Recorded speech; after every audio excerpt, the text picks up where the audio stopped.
You know, the question I often ask myself is, have I missed any opportunities this month?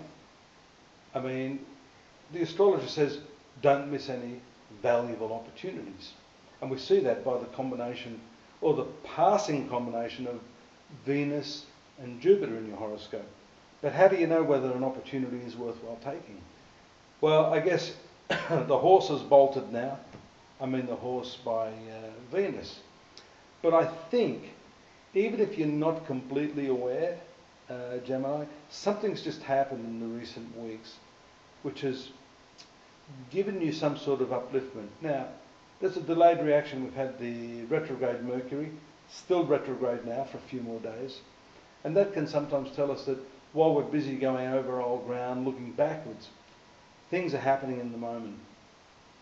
Who was it that said, oh, I think it was John Lennon, life is what happens to you while you're busy making other plans.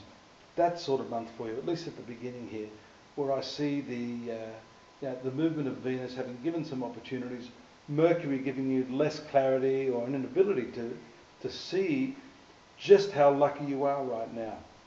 So let's do away with the complaining and the backward-looking ideas and the me oh my, and the fear of what's coming, and really run with the ball this month.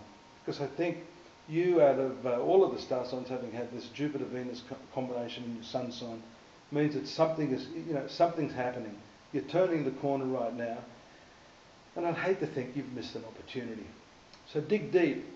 If you've got to think about the past, forget about the negative stuff, and look at what people you've met in the last couple of weeks. What opportunities have been there? What little hints have been dropped that give you the opportunity to really make something of your life just now? So I want to precede the more sort of detailed analysis with that broad-based sort of view of what's happening in terms of your luck. Still a lot of activity, which is pretty normal for you, especially mental activity with Mercury and the Sun there transiting your third house. It's also fidgety. You've got this fidgety thing going on now because the Mercury and the Sun. Mercury, your ruling planet, very, very quick, very fast moving. Retrograde right now, so that sometimes gives it more power. And in the third house, so you might want to do something with your hands, taking up a musical instrument, sewing, knitting, cutting woodwork, any of that sort of stuff is excellent for channeling your creative vibrations this month. Let me have a look there. Excuse me while I look away. I'm not sort of ignoring you. I just want to have a look at this transit chart here to see exactly what's going on with Mercury. Now, there's an excellent triangular aspect on the 19th of August.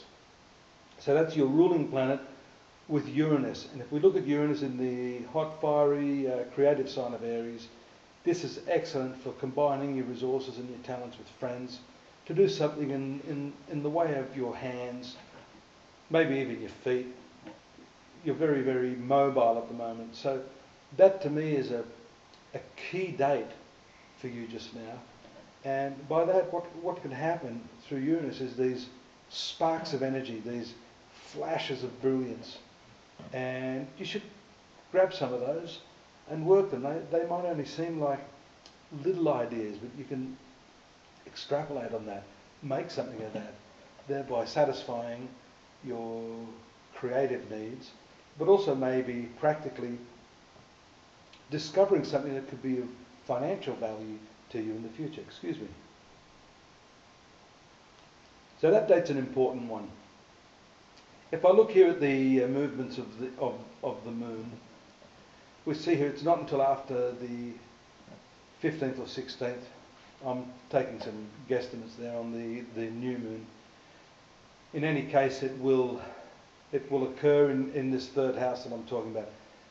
That's the time when you're likely to really, really take up something new. So that's confirmed by the aspect from Uranus, that brilliant idea giver, a little bit revolutionary, and the new moon that's occurring there in your third zone. That's also for some of you who've had issues with siblings or your neighbours.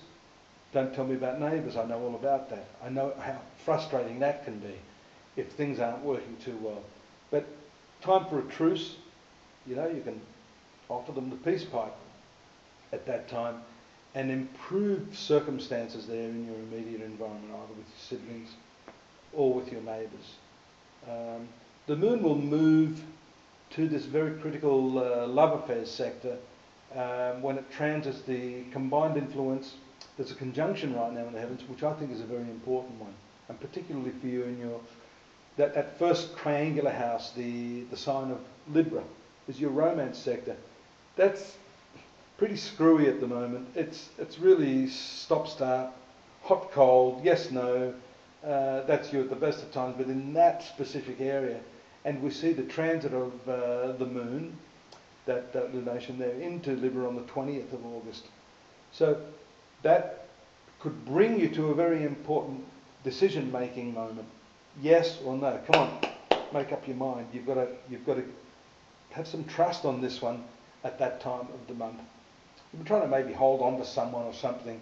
You may have to let it go right now, and that's not a bad thing.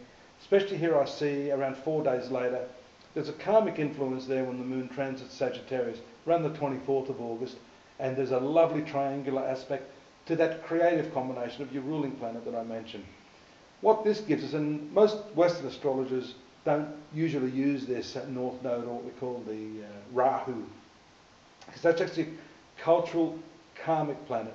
So it can give you a sense of, knowing what to do, but also having your finger on the pulse in terms of the cultural environment that you're in.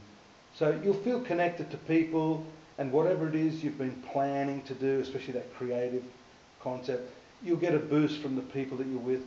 You'll have inspiration or stimulus from new cultural ideas at that time. I think that continues throughout.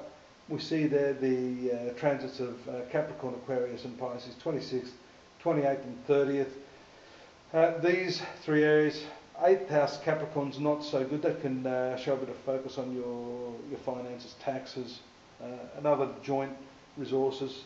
The 9th house around the 28th is travel, study, maybe a legal matter that you've got to deal with at that point. And finally, the Pisces situation means the last 2 days of the month are going to be very much focused on your work. Maybe a bit of emotionalism there, just keep that under control, and you can finish the month on a good note. Yeah, so that's the month in focus. In the meantime, you can come and join me at astrology.com.au. More than happy to have you there. Look forward to your company again next month. Bye.